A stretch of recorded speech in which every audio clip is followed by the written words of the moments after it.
Bonjour à toutes et à tous. J'ai trouvé sur Banggood un mégomètre qui va nous permettre de faire des mesures d'isolement. La mesure d'isolement est assez importante sur les parties électriques pour garantir une sécurité aussi bien humaine que matérielle.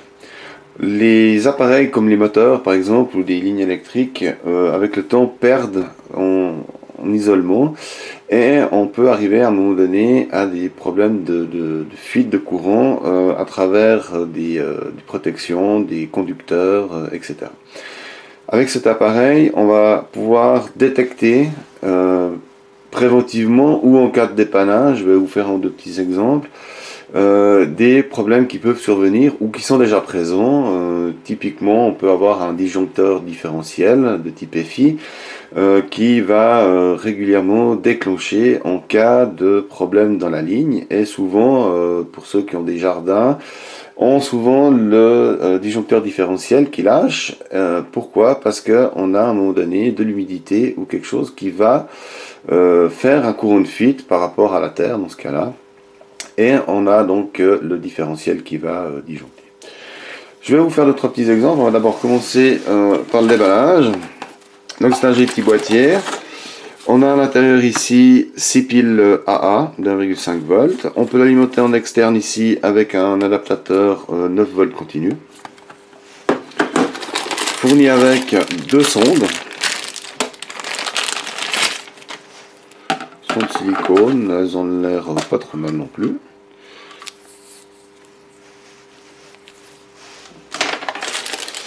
Et on a ici deux pinces crocodile qui vont être effectivement utiles pour se brancher directement sur des bornes, par exemple dans un moteur.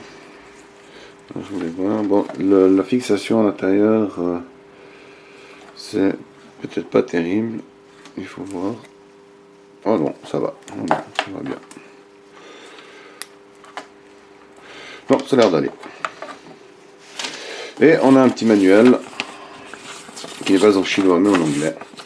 Et ici donc moi j'ai le B et on a un taux d'erreur donc de plus ou moins 4% et jusqu'à 10%, ce qui est quand même pas mal, mais bon, en gigaohm.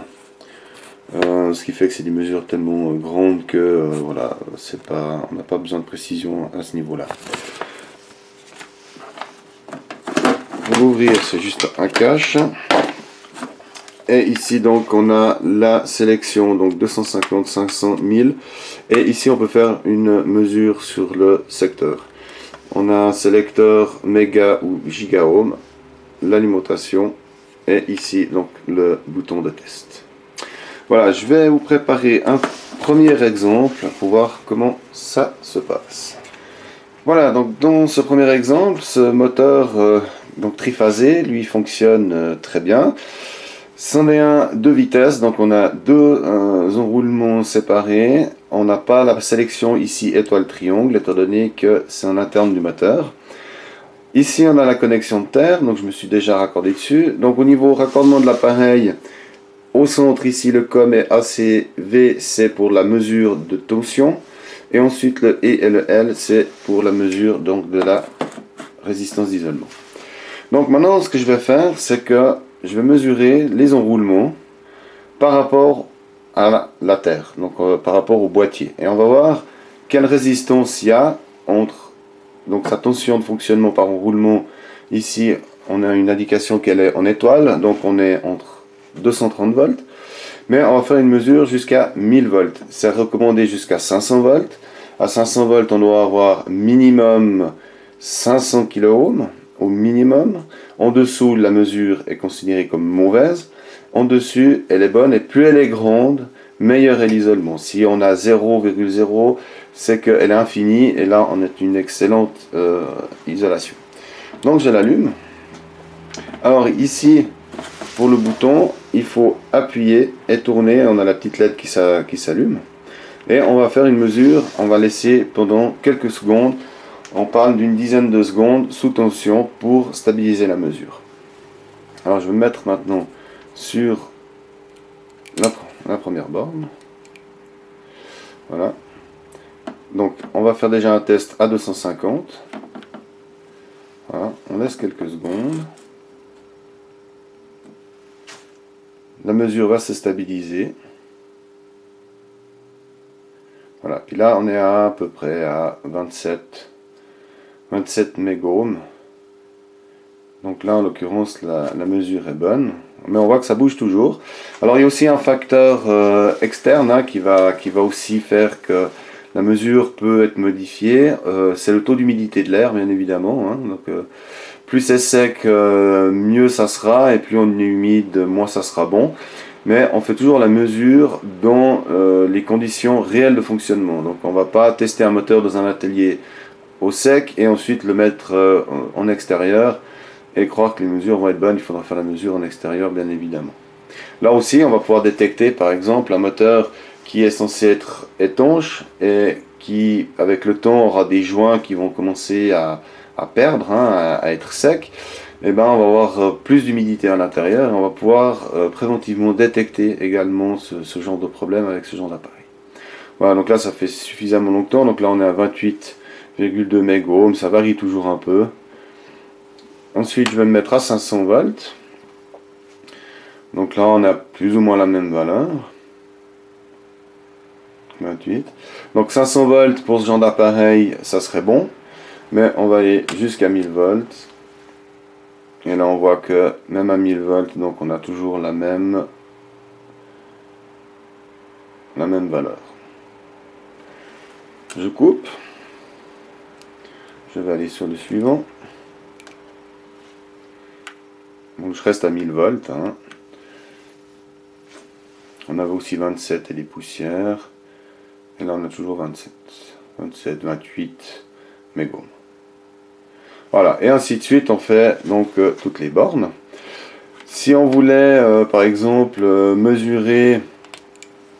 j'ai dit une bêtise avant, j'ai parlé que si on avait 0,0, là c'est qu'on est au court-circuit. C'est quand on a le 1, comme ça. Donc c'est là qu'en fin de compte, on a une mesure infinie. Excusez-moi pour cette petite erreur. Donc là on va mesurer donc, toutes les bornes. Étant donné que celui-là de moteur, on ne peut pas mesurer chaque enroulement étant donné qu'on n'a pas le pont étoile triangle, et bien sur ce moteur-là ce ne sera pas possible. Par contre on peut donc mesurer sans aucun problème par rapport à la Terre. Voilà, je vais passer à un autre moteur. Voilà ici donc un autre moteur. Alors ce moteur-là a une défectuosité, donc c'est un moteur qui a brûlé, qui ne fonctionne plus. Et on va voir les mesures donc sur ce moteur, si effectivement on va pouvoir déceler quelque chose ou pas. Alors pour commencer, donc ici on voit, hein, ici il est en étoile. Et on va maintenant mesurer par rapport à la Terre. Alors pour faciliter, j'ai ici encore le câble, étant donné que la prise de terre est au fond là. Je vais me prendre directement ici. Et ensuite on va donc mesurer le premier enroulement. Et là, étant donné que tout est relié, hein, vu qu'il est en étoile, eh ben, on va avoir une valeur un peu moyenne. Alors c'est un moteur qui vient de l'extérieur, il est peut-être un peu humide à l'intérieur, mais avoir la valeur est quand même bien meilleure que l'autre, même que c'est un moteur qui a brûlé.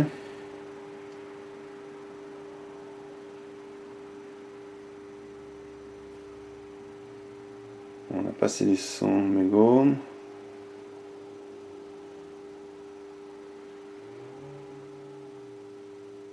Quoi qu'il en soit, en tout cas, l'isolement entre les enroulements et la terre est bonne. Je vais passer un autre. On pourrait se mettre par exemple ici, hein, donc, au niveau de l'étoile.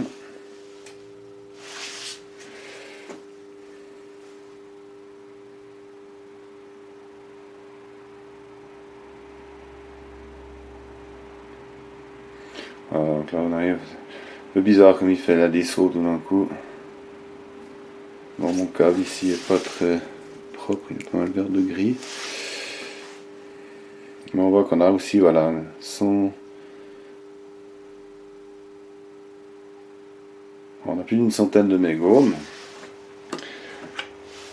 Alors maintenant, étant donné qu'ici on a donc la possibilité de monter nos petites barrettes, ce que je vais faire, et on va pouvoir mesurer chaque enroulement par rapport l'un par rapport à l'autre.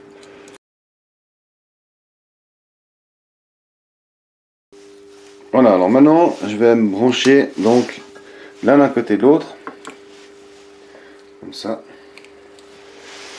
Et là on va tester.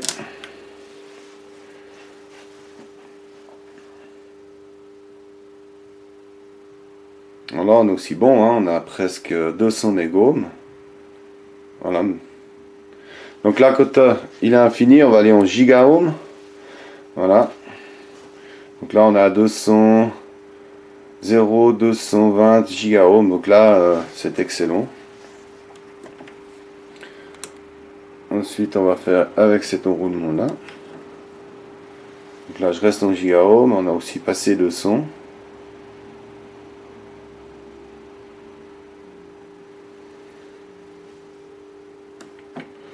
Et puis maintenant je vais me mettre entre, voilà. Alors là 0,05 mégas. Alors là on voit, voilà, donc là on a un problème d'isolement entre les deux. Donc là on est à 0,8 mégohms. Donc ça ferait 800. On a tout juste un mégohm.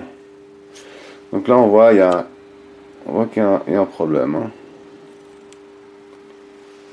Voilà, on a tout juste. Ah non, non, je m'excuse, on n'est pas en mégohm. On a 14 ohms. Voilà. Donc là, j'ai même plus l'indication mégohm. Là, on est en ohms tout court. Donc voilà, on a 18 ohms. Donc là, on est vraiment, très mauvaise mesure. Ce qui est normal, donné que le moteur a brûlé. Donc là, on voit tout de suite qu'il y a un problème entre ces deux enroulements. Précaution à savoir que avec ce genre d'appareil, donc on a quand même entre 250 et 1000 volts en courant continu qui sortent ici. Donc si je me mets sous tension,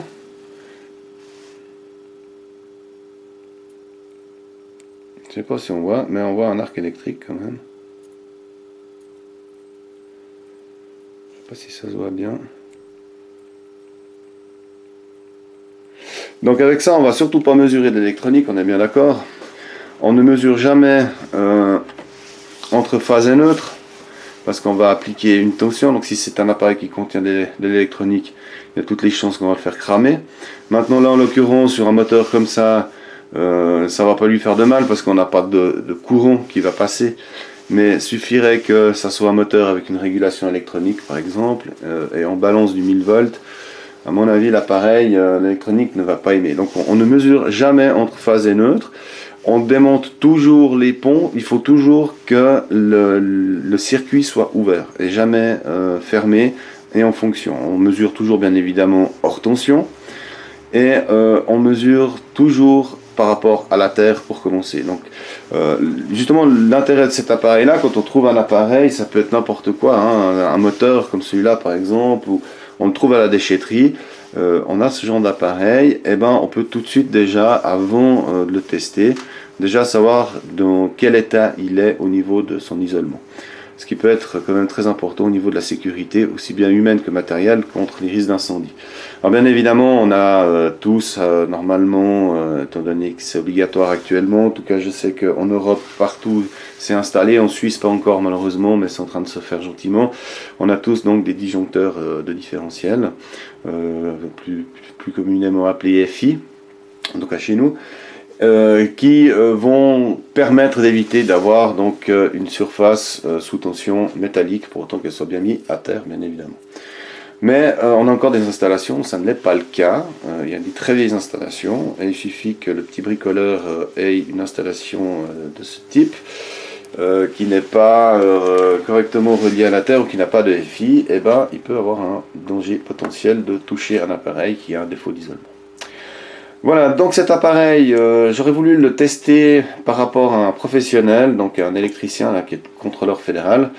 J'ai malheureusement pas eu le temps encore de le contacter pour ça. J'ai un autre appareil que j'ai dans l'idée de vous présenter. Je pense que je vais faire les deux en même temps. Donc les comparer avec un appareil professionnel qui vaut plusieurs milliers de francs, comparé à celui-là qui en vaut environ 42 $ si je me rappelle bien. Donc ça va bien pour le petit bidouilleur à la maison. Maintenant, professionnellement, je présume que ça de toute façon, ça n'est pas reconnu par les organes de contrôle officiels, on est bien d'accord. Mais on voit tout de suite qu'on peut quand même repérer des défauts sur un appareil avec ce genre de testeur. Maintenant, de savoir si on est vraiment dans les tolérances et dans la précision qui est dite, seul moyen, ça serait de donc le comparer avec un appareil qui est étalonné par des professionnels. Voilà, mais pour le rapport qualité-prix, je trouve que c'est un appareil qui est intéressant, que tout bidouilleur qui travaille sur des tensions secteurs, qui fait du moteur, qui récupère des appareils en déchetterie, etc. Ça peut être intéressant de pouvoir donc contrôler des appareils. Autre chose aussi qui arrive quand même assez fréquemment, on trouve un appareil, on le branche, ça fonctionne bien un moment, et pour ceux qui sont donc qui ont des FI, et au bout d'un moment, d'un coup, boum, ça disjoncte. Et il peut y avoir donc des défauts qui surviennent et qui étaient déjà là auparavant, et donc dans le temps, plus souvent on va avoir des problèmes donc avec le disjoncteur FI parce que l'appareil a un défaut. Alors après, une fois, on peut faire des recherches dans l'appareil. Si on a une machine à laver par exemple qui nous pose problème, et ben on peut par exemple commencer à débrancher une partie des câbles à l'intérieur, refaire des mesures pour essayer de dépanner l'appareil et savoir où est notre problème d'isolement.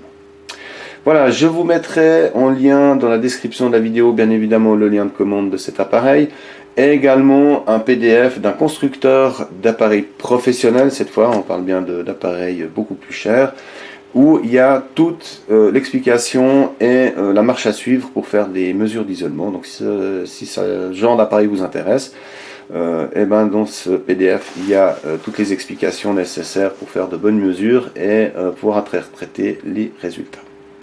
Voilà, j'espère que cette présentation vous aura plu et je vous dis à tout bientôt.